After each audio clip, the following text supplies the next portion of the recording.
sans passer par les instances de base, seulement parce que les gens ont accepté de servir le peuple de Dakar. Le 4e adjoint est un homme et il est du pur. Le 5e adjoint est une femme, elle est de Tahaou. Et le 6e adjoint est un homme, il est du Pastef. Et il faisait partie du premier bureau. Et son nom est là, Mohamedou Mokhtar Magasuba, que je salue au passage parce que c'est un homme pour qui j'ai beaucoup de considération et de respect. Mais je respecte aussi sa posture. Il a choisi de ne pas siéger au niveau du bureau municipal. Il a bel et bien été approché. Son nom figure en 6e position. Il a décidé, lui, de décliner l'offre. Le 7e adjoint est une femme et c'est le pur. En l'occurrence, Madame Jacqueline Faye Badiane. Le 8e adjoint est un homme et c'est le grand parti. Le grand parti du président Malik Gakou, que je salue au passage. Je voudrais rappeler que le grand parti n'a qu'un seul conseiller municipal sur 100 conseillers. Et on leur a donné un poste d'adjoint. Et je rappelle que monsieur Maouloud Diakhaté du grand parti était aussi membre du bureau municipal dans le premier bureau municipal. La 9e adjointe s'appelle Madame Khadignan Silla, elle est du parti PEM. Le PEM, c'est le parti du ministre d'État Habib Sy. Je rappelle que Madame Khadignan Silla faisait partie du premier bureau municipal. Et je rappelle que Monsieur Habib Sy n'a qu'un seul conseiller municipal sur 100 conseillers municipaux. Il figurait dans le premier bureau municipal et il figure aussi dans le 2e bureau municipal. Le 10e poste revient à Tahaou, occupé par le responsable des jeunes du département de Dakar, en l'occurrence Bassirou Samb. Le 11e poste revient à Besdouniak, Besdouniak de notre tonton Serigne Mansour Sy Djamil, représenté par Madame Aïda Niang.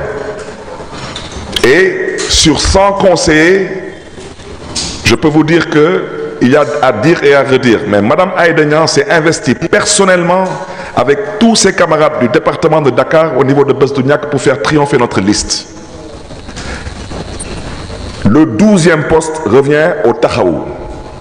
Le 13e poste revient au parti 7 du ministre Moustapha Guirassi, représenté par Madame Madina Adital.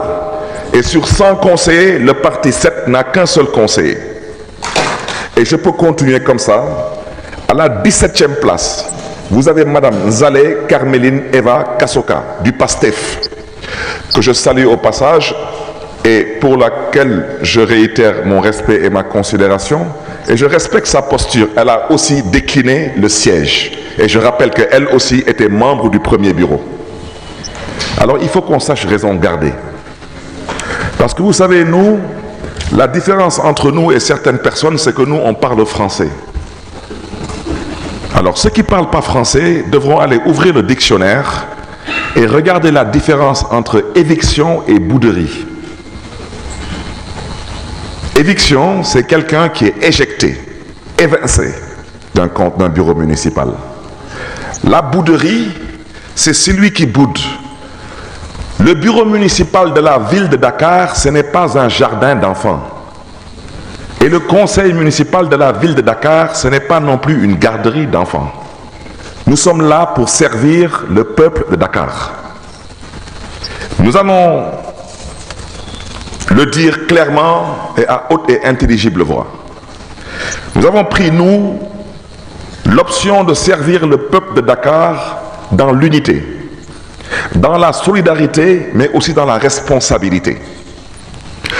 Je prends à témoin la conférence des leaders et je prends à témoin tous les 100 conseillers de la ville de Dakar. Lors de l'élection et de l'installation du premier bureau municipal, chers amis, il avait été retenu devant vous tous, vous êtes des témoins, la présence de la coalition Benno Bokk Yakaar dans le bureau municipal. Pourquoi?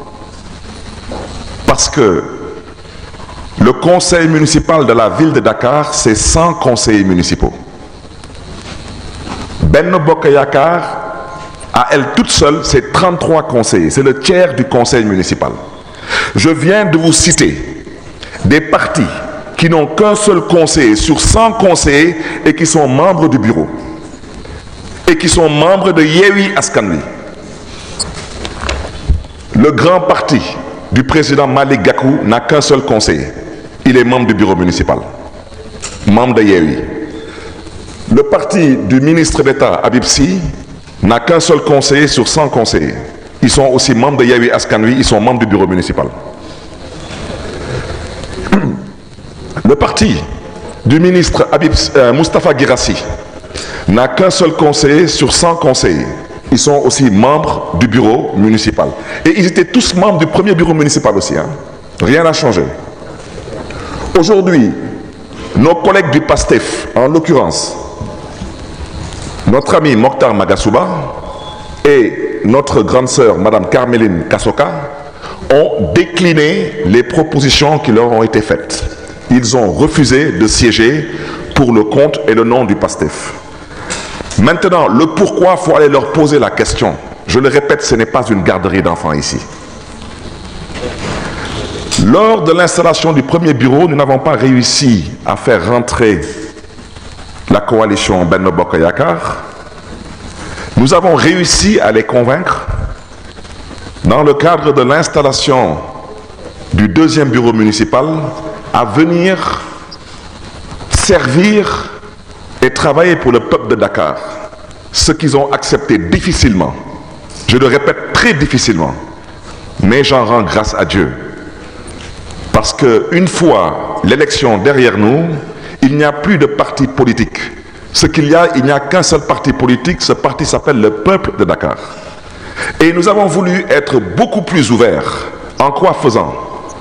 En invitant aussi nos amis qui sont conseillers et conseillères à la ville et qui sont venus par le biais de la liste Wallu Sénégal du président Abdoulaye Wade.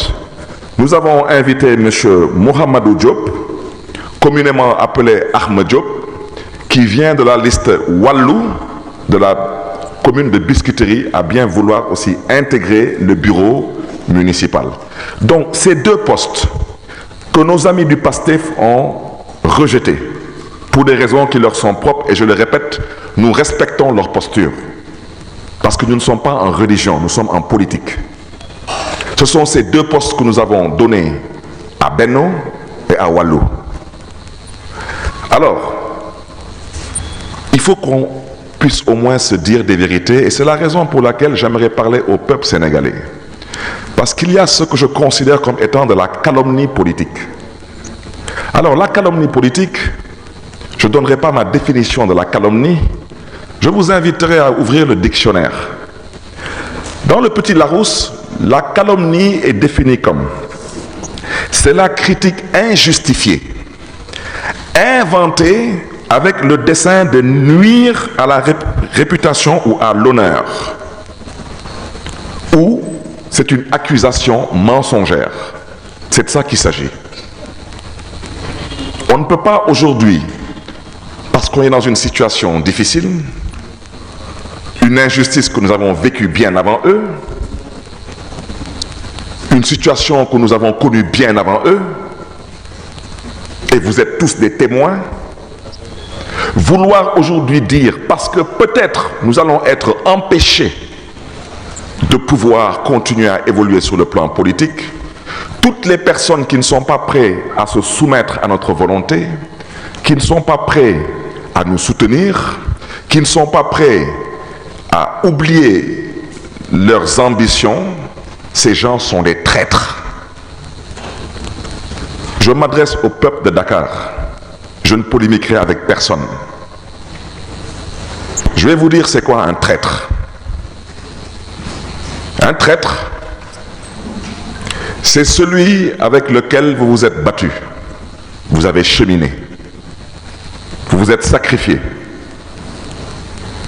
Et qui vous a dit, et qui a dit au peuple sénégalais, qu'il fera tout pour que vous soyez candidat à l'élection présidentielle.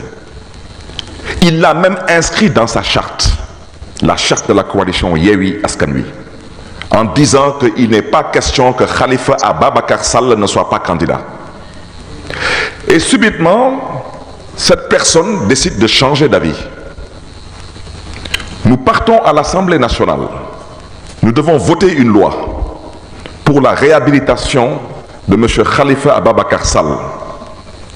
Eh bien, ces gens qui se disent être nos alliés, mais qui en vérité sont des traîtres, c'est de ça qu'il s'agit, décident qu'eux, ils vont introduire un recours pour que M. Khalifa Sall ne soit pas candidat. Parce que eux, ils viennent de découvrir l'injustice du monde politique. Mais je voudrais dire à nos amis que ce qu'on a dit hier, on le répète aujourd'hui. Nous, on ne croit pas en l'affaire Sweet Beauté. On considère que c'est de l'injustice. On ne considère pas aujourd'hui qu'il y a un quelconque mal qui a été fait concernant le rapport du PRODAC ou le pré-rapport du PRODAC. On considère que c'est encore de l'injustice. Ce qui se passe actuellement, nous considérons que c'est injuste parce que nous considérons qu'en 2023, la démocratie sénégalaise aurait dû dépasser le stade de chercher à dissoudre un parti politique. Mais je rappelle qu'un parti politique, c'est aussi soumis à des lois et à des règles. La conquête du pouvoir se fait exclusivement par la voie électorale. Il n'y a pas d'autre voie. Et ceux qui ont voulu choisir l'autre voie, je l'ai dit, je le répète et j'insiste, ils n'auront pas de résultat. Le Sénégal a été et restera une république. Ces gens doivent savoir une chose. La situation qu'ils vivent actuellement, nous l'avons vécue avant eux, mais dans la dignité, dans la sérénité, dans la lucidité. Mais je vais vous dire la mère à l'Assemblée nationale. Quand ces gens qui se disent être nos alliés ont été déboutés par la justice sénégalaise, lors du vote pour la réhabilitation de Khalifa Sall pour être candidat à l'élection présidentielle du 25 février 2024, ils ont tous, autant qu'ils sont, ils ont tous boudé la séance. Alors on parle de quel traître ici? Wolof Ndiaye nana tontu du forox. C'est pas parce que M. Khalifa Sall est un homme pondéré, un homme posé, un homme mesuré, qu'on va accepter qu'on se moque de nous. Parce que nous,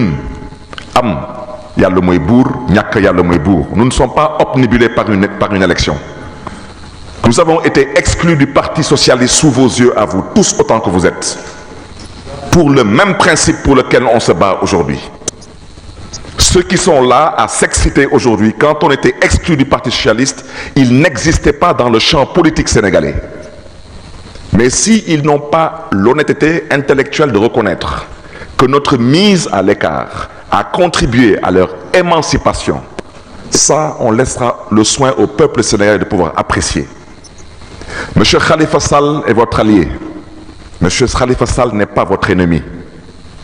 Les enfantillages qui sont passés hier dans la salle du conseil municipal, lors de l'élection du bureau municipal, je le répète, je suis la personne morale de ce bureau et de ce conseil. Et on ne m'a pas confié une garderie d'enfants.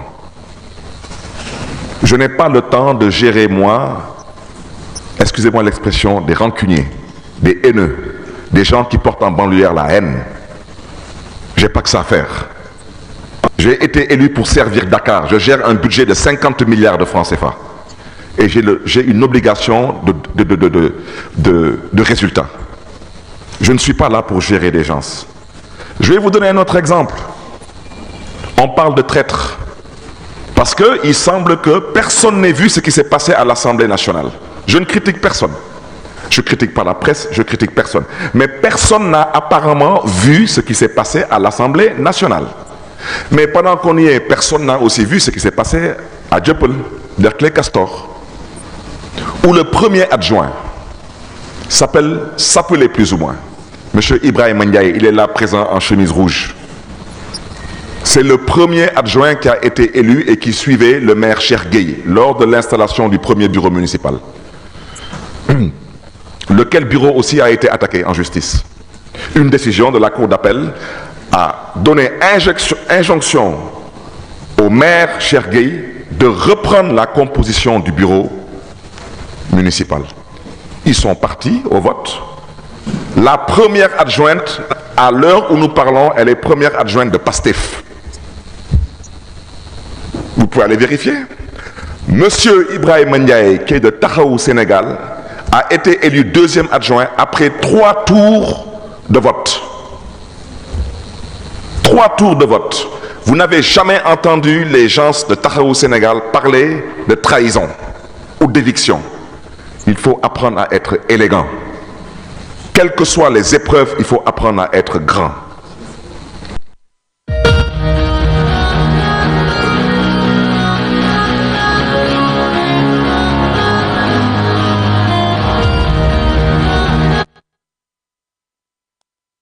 Vous n'avez entendu personne de Taxawu Sénégal parler d'éviction ou d'injustice. Aucun seul objectif, c'est de décrédibiliser la candidature d'un homme qui a été victime d'une injustice notoire. Le seul tort qu'il a commis, c'est de nourrir une ambition de servir son peuple. Il a été mis en prison pendant 2 ans et demi. Et cet homme-là, je voudrais dire une chose, il a 20 ans de plus que moi, il peut être mon père. Vous ne l'avez jamais entendu se plaindre. Il n'a jamais insulté personne. Jusqu'à l'heure où on parle, il est digne et il est serein. Mais moi, j'ai une mission. C'est de rétablir la vérité. Je ne suis candidat à rien du tout. Mais j'ai déjà dit, ces commentaires de bas étage, ces postures qui relèvent d'une autre ère, il n'est pas question de laisser cela prospérer. Vous me permettrez de ne pas être trop long. Je terminerai mon propos par interpeller la coalition Yewwi Askan Wi. Je commencerai d'abord par réitérer mon respect à cette coalition. Mais vous me permettrez, en m'adressant à cette coalition, de scinder la coalition en 3 différentes parties. Il y a les uns, il y a les autres et il y a les etc. Alors, les uns, nous sommes 3. Membre fondateur de la coalition Yewwi Askan Wi. Je voudrais d'abord commencer par saluer respectueusement mon papa, Serigne Moustapha Sy, di ko jox wàccuwaayam, di ko ñaanal Yàlla na ko Yàlla yokkal sutura ak wér ak wérle.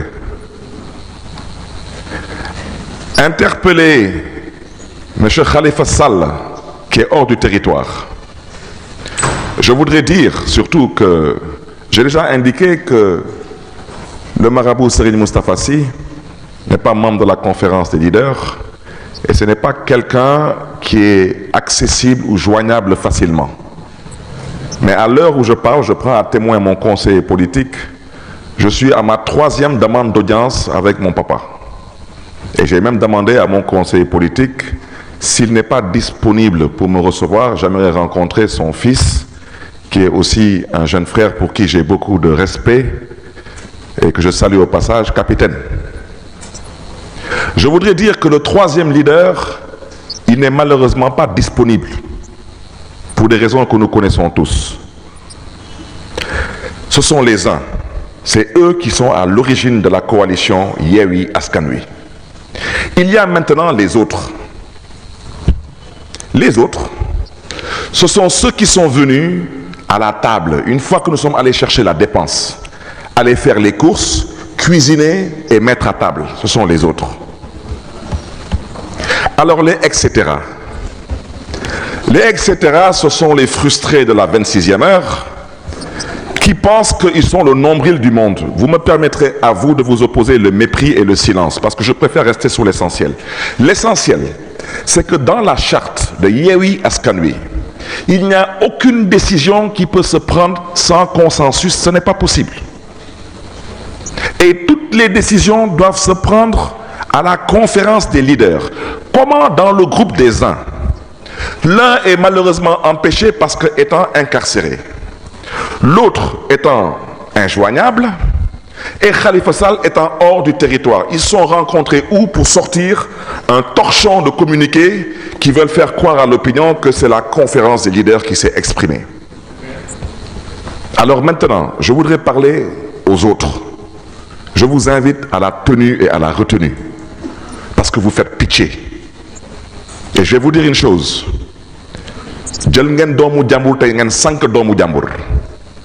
Mais la danse des charognards ne prospérera pas. Si vous pensez que c'est en écartant certains, en vous réjouissant que d'autres soient en prison, que vous puissiez comme ça être candidat pour bénéficier d'un vote, je vous dis, revenez sur terre, vous êtes en politique, vous n'êtes pas dans une bande dessinée, vous êtes en politique. Quant au etc., ça veut dire ceux qui ont boudé quand on a installé Yewwi Askan Wi et qui maintenant considèrent qu'ils sont sur une piste de mannequinat, je souhaiterais vraiment leur demander de rester à leur place. Parce que wax dëgg yàlla on n'a jamais musuñu gis locataire kuy loué néeg ne day dàq borom kër gi mu amul fenn kuy fay luwaas ne day dàq borom kër gi ça n'existe nulle part. Vous l'avez jamais vu. Faut pas maintenant venir aujourd'hui pour endormir les Sénégalais. Ça s'appelle de la malhonnêteté intellectuelle. Ça s'appelle de l'escroquerie politique. J'ai parlé pendant une demi-heure. J'ai dit que je souhaiterais seulement m'adresser au peuple sénégalais, particulièrement au peuple de Dakar. Je terminerai mon propos en vous disant que nous, de la coalition Taxawu Sénégal, notre candidat s'appelle M. Khalifa Ababacar Sall.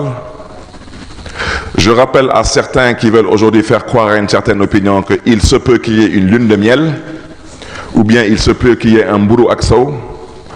Je voulais vous dire une chose. Nous avons été exclus du Parti socialiste depuis maintenant bientôt une décennie. Nous avons été exclus du Parti socialiste parce qu'on a refusé de cheminer avec le président Macky Sall. Nous avons été exclus du Parti socialiste parce que nous avons porté une seule et unique ambition, c'est d'être candidat pour servir le Sénégal et on n'a jamais bougé de là. Maintenant, certains ont fait une option. Ils ont fait l'option du gatse-gatse. Nous savons où ils se trouvent actuellement avec leur option. Nous avons fait l'option du dialogue politique. Et vous savez où nous sommes avec notre option. Le Sénégal est un pays de paix, parce qu'il a toujours été un pays de paix et il restera ce havre de paix. Je le répète avec force, tous ceux qui veulent conquérir le pouvoir, retenez une chose, vous êtes au Sénégal. La seule voie qui s'offre à vous est la voie électorale. Il n'y a pas d'autre voie. Donc, Sénégalaises, Sénégalais, main dans la main, épaule contre épaule, marchons vers l'essentiel. Je vous remercie.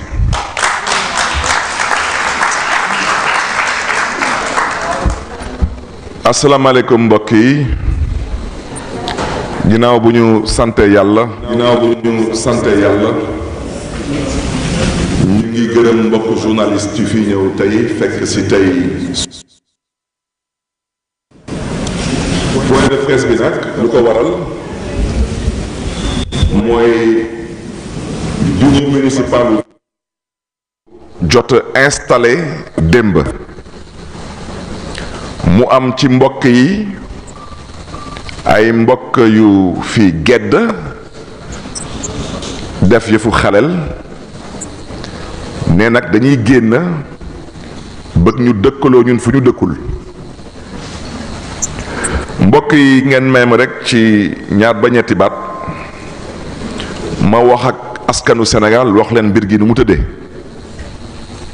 ñu ngi nuyu ñëpp di sant ñëpp di baal àq ñëpp di baalu àq ñëpp mbokk yi ëpp na at ci ginnaaw la ñu falu fii ci mairie de Dakar man dañ ma fal ci li tubaab di wooye suffrage universel direct mooy daanaka askanu Dakar ñoom ñoo ma fal man nag lu ma jàppoon mooy man nuñ ma falee ak nu ñu naree falee membre du bureau municipal yi bokkul du même mode de scrutin donc man lu ma gëmoon mooy man su ma nekkee maire kuy topp ci man mën na nekk góor wala mën na nekk jigéen comme ñun dañu bokkoon suñu coalition Yewwi Askan Wi ñu àndoon ci ak waa PASTEF ñu ne premier adjoint bi nañ ko jox waa PASTEF kon premier adjoint boobu ñu doxale ko noonu ñu dem ba ci biir ñu am lu ñuy wooyee décision de justice mooy daanaka cour d'appel moo dogal jox ñu ndigal nañu yenn waa ville de Dakar nu ngeen voté seen bureau municipal jaaduwul respecté wu leen lu ñuy woowee parité te ma ne maire de Dakar ñu foog ne ni dafa yor doole gi demeewul noonu man mënuma dàq kenn ci conseil municipal bi mënul nekk awma pouvoir boobu mënuma faral kenn ba ne ko lii yoon mayu la ko wante man dinaa la ko jox awma doole boobu ñu demee ba ci biir ñu ne comme mbir bi ñi la tëddee nañu góorgóorlu ba première adjointe bi mu nekk jigéen wante balaa may développer sax ci sujet boobu ma bëggoon wax ci premier bureau municipal bi ñun waa Yewwi Askan Wi ñun ñëpp dañu d'accordoon góorgóorlu ba ci 18 bureau yu adjoint nga doon occupé mu am ci benn poste adjoint ñu mën ko jox waa Benno Bokk Yaakaar lu ko waraloon mooy conseil municipal bu ville de Dakar mi ngi toll ci 100 conseillers ci 100 conseillers yooyu waa Benno Bokk Yaakaar am ci 33 conseillers daanaka conseil municipal bi suñ ko doon def ñetti xaaj benn bi waa Benno Bokk Yaakaar ñoom ñoo ko yor te ñoon askanu Dakar bi moo leen fal pour ñu mën fi toogal askanu Dakar nu waa Dakar fale waa Yewwi Askan Wi ak tamit fal waa Wàllu Sénégal ak yeneen coalition yéen ñëpp da ngeen ko fekkee fii ci salle bi ñu woo fi waa Benno ne leen ñun waa Yewwi Askan Wi comme yéen la yàlla dogal yéen ñaa leen di opposition bi fii ci conseil municipal dañu bëggoon ngeen ànd ak ñun ñu mën a liggéeyal askanu Dakar fii ci bureau municipal bi ñoom ñu lànk bañ ne ñoom bëgguñu ñu ne dañ d'accord nañu dañuy respecter seen position bii yoon dañuy décider dañuy reprendre composition à travers élection du bureau municipal ma bëgg a wax ci nag leer du nomination parce que dafa am fii ñu bëgg a gëmloo askan wi que Barthélémy Diaz dafa jël bic ak feuille di tànn ku ko neex pouvoir boobu man aw ma ko élection la woon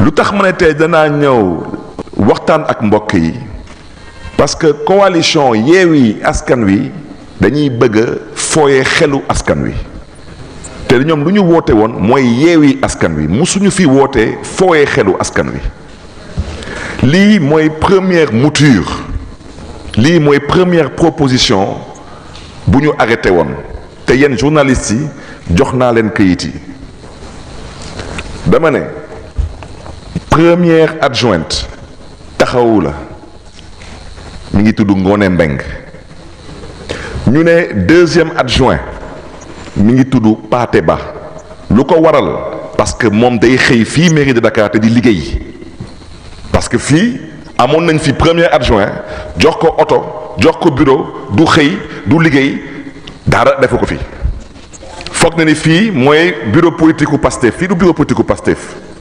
fii mooy bureau municipal u ville de Dakar liggéey moo ñu fi indi politique indi ñu fi bokk gis-gis indiwuñu fi lu ñu fi indi mooy liggéey moom nag su jàppee ni parce que ñun bokkuñu gis-gis ak ñoom lu leen di fi indi mooy xuloo ak ñun ak xeex ak ñun dama ne man kenn dénkuma jardin d'enfant man aw ma jot nekk fii ne xale yi kii dama koy jox biberon kii dama koy jot boobu aw ma ko lu ma fi indi mooy liggéey ñu ne deuxième adjoint bi mooy nekk ku ñuy wooye Pathé Ba bu FSD/BJ parce que ñun ñoo nekkoon ñu àndandoo gagné dugg fi mairie Dakar te amul kenn fii ku fi laam-laame est-ce que Cheikh Bamba Dièye opposant la am déet kee dama koy jot boobu aw ma ko lu ma fi indi mooy liggéey ñu ne deuxième adjoint bi mooy nekk ku ñuy wooye Pathé Ba bu FSD/BJ parce que ñun ñoo nekkoon ñu àndandoo gagné dugg fi mairie Dakar te amul kenn fii ku fi laam-laame est-ce que Cheikh Bamba Dièye opposant la am déet ñu ne troisième adjoint bi mi ngi tudd Mamy Awu Dieng bokk ci parti bu ñëwee Pastef te moom moo ilif jigéenu Pastef yu nekk Dakar dañ ko fi fal démb tey ñu ne ma waaw waa Pastef ne dañ ko dàq ma ne loolu ban xeetu parti la parti nga ne da ngay dàq nit nii loolu mënul nekk. nit ki dafa am yoon bu mu jàpp falu même yoon boobu lay jël su ngeen ko bëggee folli mooy lu ñuy woy les instances de base mais ngeen di jaawle di jàkk ngénte foog ni que ku ànd ak yéen day bokk ku àndul ak yéen du bokk loolu may ban wax. soxna si di Mamy Awa Dieng dama ne moom moo ilif jigéen Pastef yu nekk Dakar moo tax ñu teg ko fii te moom bokkoon na ci premier bureau bi. ñu ne 4e adjoint mooy suñu doomu ndey Daouda Gueye bokk ci PUR moom tamit bokkoon na ci premier bureau bi. ñu ne 5e adjoint mi ngi tuddee Waré Diaw bokk taxaw. ñu ne 6e adjoint mi ngi tudd Mouhamadou Mokhtar Magasuba bokk ci Pastef te bokkoon tamit ci premier bureau bi moom nag mu ne day gedd. ñu ne ko sooy gedd tamit ñu déggee ko noonu wante na nga ko déggee tamit noonu poste bi dañ ko bëggoon baaxee waa Pastef parce que ñoo bokkoon liggéey gi. mu ne moom daal lu ko gënaloon mooy moom mu bañ a bokk ci bureau bi. ñu ne ko naam dëgg nañ la. ñu ne 7e adjoint dañ koy jox ku ñuy woy Jacqueline Badiane bokk ci PUR te moom tamit bokkoon na ci premier bureau bi. ñu ne 8e adjoint mi ngi tudd Moustapha Diakhaté bokkoon ci premier bureau bi bokkaat ci bureau bi nekk membre du grand parti bu président Malick Gakou.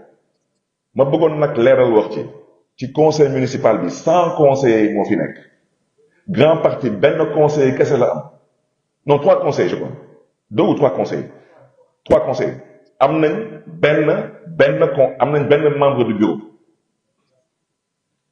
ñu ne ku ci tegu mi ngi tudd soxna Khady Niang Silla bokk ci parti wu ministre Habib Sy bu ñuy woyee PEM. ñoom benn conseil la ñu am ci conseil municipal bu 100 conseils benn lañ fa am mais ñoom ils sont membres du bureau parce que ñoom tamit nekkoon nañ membre du premier bureau.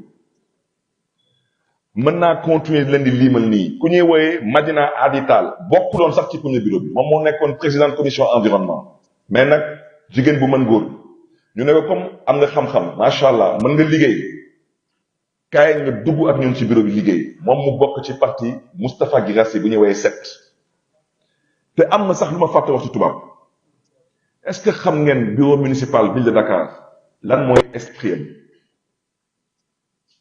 19 adjoints ñoo fa nekk daanaka 18 adjoints la ñuy fal beneen bi mooy 19e adjoint bi boobu Gorée moo ko moom parce que dañu jàpp ne ko Gorée nekkul sur le continent donc c'est ce qu'on appelle l'adjoint délégué à Gorée. Les 19 adjoints au maire de Dakar correspondent aux 19 communes de Dakar. dama ne su leen neexee ngeen gestu l'historique de la ville de Dakar képp ku fi mës a toog nekk adjoint à la mairie de Dakar da nga fi toogal commune wala nga nekk maire de commune. Il n'y a aucun maire taxawu Sénégal dama ne il n'y a aucun maire taxawu Sénégal qui est actuellement membre du 2e bureau municipal de la ville de Dakar amut. Cheikh Gueye mi ngi toog du membre du bureau. Pape Madiop Diop bu Grand Yoff du membre du bureau. Seydina Issa Laye Samb bu Yoff du membre du bureau. Alioune Tall Mermoz Sacré-Cœur du membre du bureau. mën naa continuer leen di liimal. Babacar Mbeng bu Hann Bel-Air du membre du bureau. Il n'y a aucun maire membre du bureau. C'est la première fois de l'histoire de la ville de Dakar où il n'y a aucun maire de commune membre du bureau. ñaay taxaw fii dina ay waxu ay trahison dama ne saay-saay waxul dëgg wante day jéem a yàq xel xol ak xalaat ak yéene wante su ma baat ci kaw am yàlla mooy buur ñàkk yàlla mooy buur parce que lii lu ko waral lenn da ko waral du ma dem doo dem kenn du dem yaa ngi fooye sa xel te mer bi jaru ko parce que xale yi nee nañu ku mer bokkoo man ma yokkal leen ci ku mer na la yàlla may xolu muñ parce que kaay leen ñu waxtaan ngeen du ngeen waxtaan mais kaay leen ñu waxtaan ngeen du ngeen waxtaan kaay leen ñu liggéey ngeen ne bugg leen liggéey waaw maintenant yéen lan ngeen bëgg yéen da ngeen wootee gatsa gatsa man gëmuma gatsa gatsa man lu ma gëm mooy waxtaan ak liggéey mais loolu jarul nga ne ma bëgg a dëkkuloo man fu ma dëkkul parce que man mën naa bañ a bokk gis-gis ak yéen wante su ma baat ci kaw ku ma doon wooye su ma doomu day démb mën nañ bañ a bokk gis-gis tey wante ba tey mi ngi suma xol parce que noonu la ma yàlla bindee te ñu nekk tey fii ñu nekk fi tey sànq ko dugal ko ci gaal bu dul costé lu koy génne fu mu nekk nii lu ko fay génne yéen ñëpp vous êtes là su ma loxo dina ci dugg incha allah wante nag am na lu ngeen xam ne jàddu ko fi Khalifa Sall moom mooy candidat man duma candidat Khalifa Sall du membre du conseil municipal de la ville de Dakar te man ku ma xam man duma xeetu politicien yi ñuy woo ci néeg di ko jox ay instruction ne ko defal muy def déet man gëj naa wax ak Khalifa Sall téléphone depuis maintenant 4 ou 5 jours Khalifa Sall xaw ma sax est-ce que yëgoon na ni que dañuy doon reprendre le bureau municipal de la ville de Dakar kon tey suñu egsee fii cour d'appel ne ma yow sa bureau bi baaxul dañ koy reprendre at ma ne man duma ko def su ma ko defulee mais préfet ñëw jël dogal te joxe naa fi exemple mairie de Dakar ba ñuy voté acte 3 décentralisation ñu ne Khalifa Sall da ngay voté waat beneen budget Khalifa Sall ne man musuma gis mairie buy voté ñaari budget ci benn at préfet bi ne ko kooku su ma yoon newu ci voté lu ma la wax Khalifa bañ préfet tëju ci bureau am jëlaat beneen budget ne ko sa budget gi nii beneen bi tey dafa am ñu bëgg a dëkkaloo fu ñu dëkkul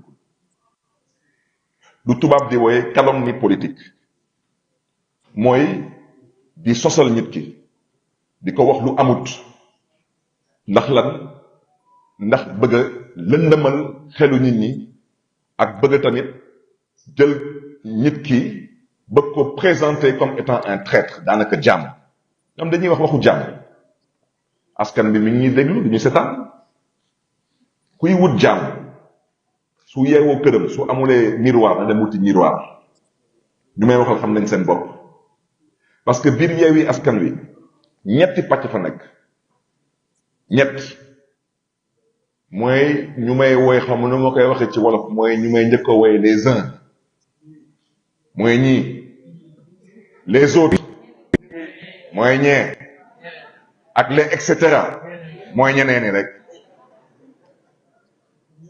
dama ne ñii ñetti lañu ñoom ñoo sos coalition Yewwi Askan Wi mooy suma wajur ma koy jox wàccuwaayam mooy Serigne Moustapha Sy maa ngi jël à témoin suma conseil politique yi nii ëpp na weer maa ngi koy jéem a gis dugal naa suma demande d'audience xam naa dafa xaw a xat wante ma koy renouveler par voie publique papa soo amee job recevoir ma parce que Sénégal moo tax ñu nar a toog waxtaan loolu mooy dëgg parce que ñu fi mbal yépp dama ne papa ba ngay politique am na ñenn ci ñun sax judduguñu woon te tey Sénégal a soxla mooy beneen bi mooy suma doomu ndey mu nekk dafa nekk ci xat-xat donc moom kenn mënul jot ci moom ñetteel bi mooy suma xarit di suma candidat di Khalifa Sall mi ngi bitim réew waaw démb ba ñuy installé bureau bi ak ba ñuy génne seen communauté seen communauté fan lañu jaar ñoom ba toog ak ñetti ñooñu yéen gis ngeen sax ñett soi-disant di représenter un parti politique nekk télévision en direct di wax lu dul dëpp di wax lu dëppul ak dëgg Khalifa Sall dugg en direct di ko démentir kooku il ne peut pas parler au nom de son parti je suis désolé te ñun parti boobu dañ leen respecter parce que dañu fonk seen kilifa il faut respecter les gens te Khalifa Sall moom moo dox parti boobu parce que personne n'avait accès à ce parti à part Khalifa Ababacar Sall les autres mooy ñee ñoom daanaka ci gàttal ñun dañ dem wuti dépense dem duggi marché togg mu saf-saf ñoo yekk leen toog leen ñu waxtaan gars yi ñoo toog mu am nag les et cetera ñeneen ñi waaw man damay laajte rek waaw kuy loué néeg fan lay jaar ba ak borom kër gi damay laajte parce que yéen ñi commencé bëgg ñuroo yebel Yewwi Askan Wi ngeen jéggal ma ci kàddu yi du poulailler coalition politique la ay kilifa ñoo ko toog ñu am charte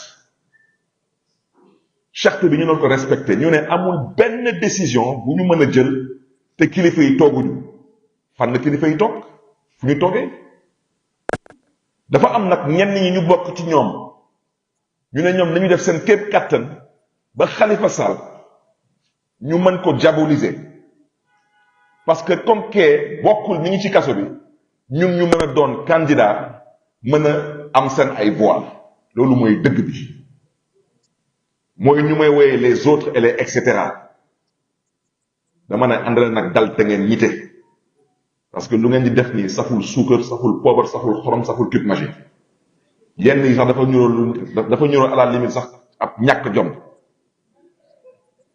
il faut apprendre à se respecter ñun ay kilifa lañu ñun falu taxu ñuy def yenn yi wala di wax yenn yi suma baat ci kaw ñun waa taxawu Sénégal lu ñu waxoon démb ci affaire Sweet Beauté ba tey fi ñu teg suñu tànk ab complot la woon